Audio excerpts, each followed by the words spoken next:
Naitwa Scholastica Sultan. Mimi nimekuwa ni mratibu kwenye uzinduzi wa kitabu hichi cha mapishi, lakini sote kwenye uzinduzi tulianza safari wote kwanza tunaandaa kitabu hichi.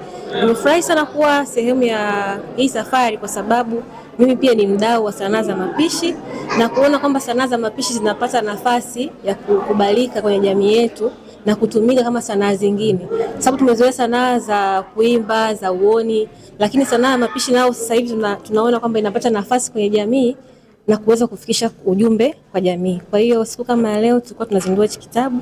Ni kitabu kwa ajili ya mtu yoyote kwa sababu kimeandikwa kwa lugha zote mbili, Kiswahili na Kiingereza. Na ukiachana tu na kwamba kina mapishi, ni sehemu ya utamaduni. Tumekuwa tukienzi utamaduni wa Waswahili kwa kupitia mapishi.